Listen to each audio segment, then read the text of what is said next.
పులివెందుల పట్టణంలో భారీ ఆర్థిక మోసం కలకలం రేపింది. చిట్టీలు, వడ్డీ వ్యాపారం పేరుతో కోట్ల రూపాయలు సేకరించి ఓ విశ్రాంత ఉపాధ్యాయుడు బాధితులను మోసం చేశాడంటూ పలువురు పోలీసులను ఆశ్రయించారు. పులివెందుల పట్టణం ముద్దన్నూరు రోడ్డుకు చెందిన శివకాశిరెడ్డి అనే విశ్రాంత ఉపాధ్యాయుడు చిట్టీలు, వడ్డీల పేరుతో సుమారు 7 కోట్ల రూపాయల మేర ఆర్థిక లావాదేవీలు నిర్వహించి చివరకు ఐపీ పెట్టి బాధితులను మోసం చేశాడని వారు ఆరోపిస్తున్నారు.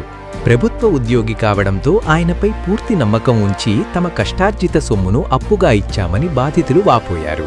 ఉద్యోగానికి స్వచ్ఛంద విరమణ వీఆర్ఎస్ తీసుకుని వచ్చిన డబ్బును కూడా చెల్లించకుండా తమను ఇబ్బందులకు గురి చేశాడని ఆవేదన వ్యక్తం చేశారు. ఇదిలా ఉండగా శివకాశిరెడ్డి ఇంటికి తాళాలు వేసి కనిపించకుండా పోవడంతో మొత్తం 63 మంది బాధితులు తీవ్ర ఆందోళనకు గురయ్యారు. అంతేకాకుండా బాధితులకే ఐపీ నోటీసులు పంపించడం మరింత కలకలం రేపింది. దీంతో బాధితులంతా కలిసి పులివెందుల పట్టణ పోలీస్ స్టేషన్కు చేరుకుని సిఐ శ్రీరామును కలిసి తమకు న్యాయం చెయ్యాలని విజ్ఞప్తి చేశారు. తమ కష్టార్జిత సొమ్మును తిరిగి ఇప్పించి బాధ్యులపై చట్టపరమైన చర్యలు తీసుకోవాలని పోలీసులను కోరారు. ఈ ఘటనపై పోలీసులు ఫిర్యాదు స్వీకరించి విచారణ చేపట్టినట్లు సమాచారం. ఈరోజు పులివెందుల మరియు చుట్టుపక్కల ప్రాంతాల నుండి శివకాశిరెడ్డి మరియు అతని భార్య సావిత్రమ్మ పైన కంప్లైంట్ చేస్తూ దగ్గర 60 మంది రావడం జరిగింది. వీళ్ళకు ఈ 60 మంది మరియు ఇంకా ఎక్కువ మంది కూడా రావచ్చు, ఎక్కువ అయ్యే అవకాశాలు కూడా ఉన్నాయి. ఇంతమందికి నమ్మించి మోసం చేసి ఎక్కువ డబ్బు ఆశ చూపించి వీళ్ళతో అందరితో డబ్బు వసూలు చేయడం జరిగింది. తీరా వాళ్ళ బాధల కొద్దీ వాళ్ళు డబ్బు అడుగుతూ ఉంటే అప్పుడు ఇస్తామని చెప్పేసి మోసం చేసి ఇప్పుడు పరారులు ఉన్నారు. వీళ్ళపైన ఆల్రెడీ మేము కేసు కట్టినాం. తదుపరి వీళ్ళ ఇంకా వేగవంతం చేసి వీళ్ళని ఎక్కడున్నా కూడా దేశాలు దాటి అవతలున్నారని విన్నాము.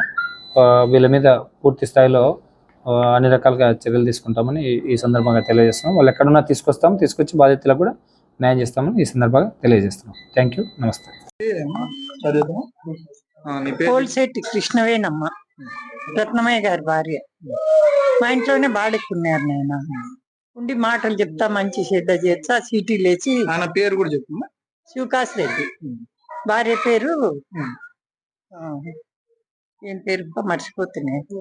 సర్లే. ఆ మంచి ఏం చేస్తాడు? మంచి teacher, government teacher.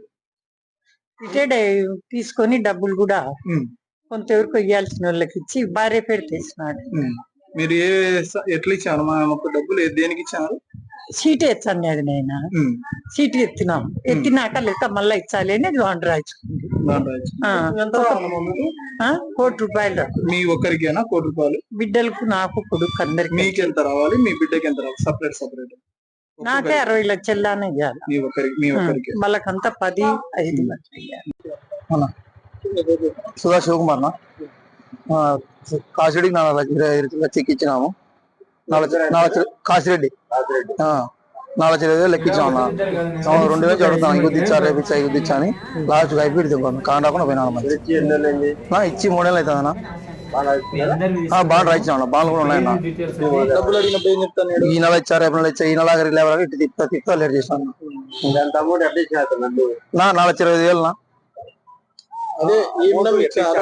Government ఇచ్చామన్నా. Savitramma అనే ఇద్దరు కలిసి 63 మందికి 7 కోట్లు దాకా దాదాపుగా ఎవరికి తెలియకుండా ఒక్కొక్కరి దగ్గర, పెద్ద వడ్డీలు అయితే ఏం కాదు, ఎవరు చూసినా వడ్డీల కోసం ఆశపడి ఇచ్చినారంటారు. అదైతే కాదు, అంతా ₹1.5, ₹2 వడ్డీల వాళ్ళదే ఉన్నారు. గవర్నమెంట్ ఎంప్లాయ్ కాబట్టి అందరూ మోసపోకుండా, ఎంప్లాయ్ కాబట్టి ఎక్కడికి డబ్బులు పోవులే అనే దాంతో ప్రతి ఒక్కరూ ఒకరికి తెలియకుండా ఒకరు డబ్బులు ఇచ్చి మోసపోయినారు.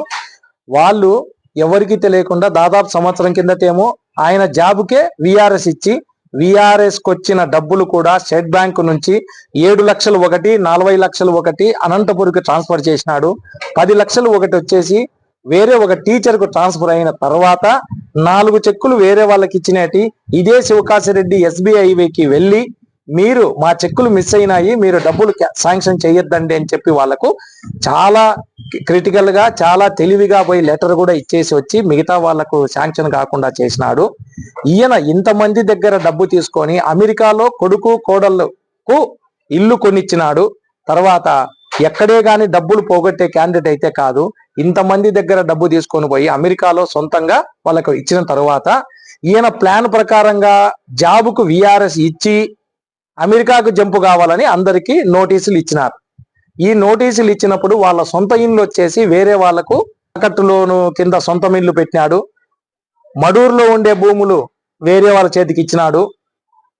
అమెరికాలో ఉండే భూములు ఎవరూ తీసుకోలేరు కదా అనే ప్లాన్ తో ఇంతమందికి సాకలోళ్ళు అయితేనేమి, ప్రతి ఒక్కరు చిన్న చిన్న దోసులు పోసుకునే వాళ్ళు అయితేనేమి, కూలి పనులకు పోయే వాళ్ళ దగ్గర కూడా 62 మంది దగ్గర ఆయన డబ్బులు దాదాపుగా 7 కోట్లు తీసుకున్నాము అని లాయర్ నోటీస్ వచ్చేంత వరకు మాకు తెలియదు.